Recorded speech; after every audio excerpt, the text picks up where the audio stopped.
Certainement l'une des plus connues des zones 51 russes, Kapustin-Yar est l'un des périmètres militaires top secrets de l'URSS où auraient été envoyées de très nombreuses épaves d'OVNI. Nous examinerons 4 cas, dont les matériaux technologiques ont fini par être entreposés dans cette zone. Officiellement, Kapustin-Yar est un centre d'essai pour fusées et missiles balistiques. C'est donc une évidence que cette zone se situe au milieu d'une topographie aride et déserte.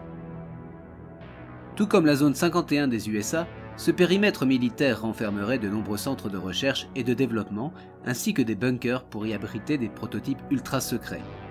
Mais l'un de ces bunkers, le bunker souterrain 754 selon certaines sources, serait celui où l'armée soviétique aurait entreposé des épaves et des débris d'appareils volants d'origine inconnue. Les sources les plus enthousiastes prétendent que leurs contacts y auraient vu là-bas des soucoupes, des cigares et toutes sortes d'engins de toute taille entreposés depuis des années dans le bunker 754.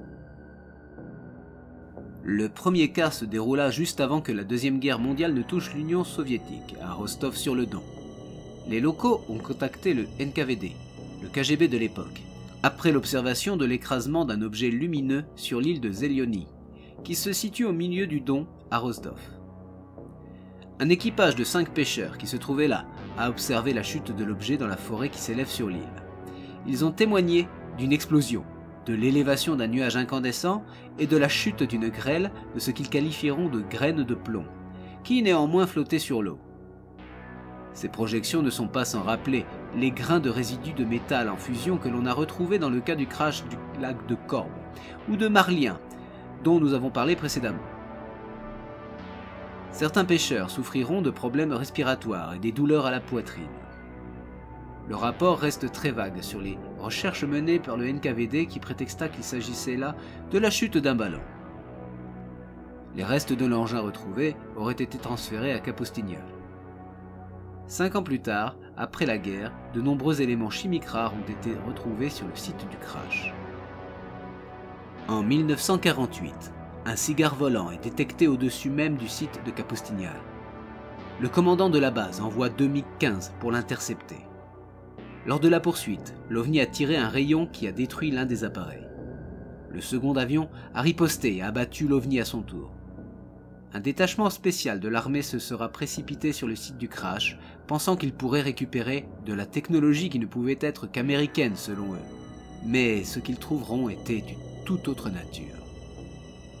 Les rapports qui nous sont parvenus ne couvrent pas l'inventaire des éléments retrouvés. Il est seulement fait mention d'une épave qui sera entreposée à Kapustin-Yar. En 1954, il est fait mention d'une autre observation d'OVNI au-dessus de Kapustin-Yar et de Krasny Kut. Les chasseurs envoyés auraient tous disparu. Enfin, en 1959, au Kazakhstan, dans l'oblast d'Aktobe, lors d'une opération de la VVS, les pilotes des appareils soviétiques ont repéré au sol une anomalie bien singulière. Le site du crash d'un appareil discoïdal présentant de nombreuses avaries sur sa coque. Sur la base de cette observation, sera envoyée une équipe de recherche composée de 13 militaires, dont des membres de l'état-major. Le disque, gravement endommagé, avait pour dimension un diamètre de 12 mètres. Les compteurs Geiger détecteront un bruit de fond radioactif aux alentours de 20 à 30 RER, Röntgen Equivalent Man, soit 10 à 15 fois la dose de radiation naturelle moyenne. À l'intérieur de l'épave, ils trouvèrent une créature de très petite taille qu'ils qualifieront de nain. Cette dépouille sera transférée à l'IMBP.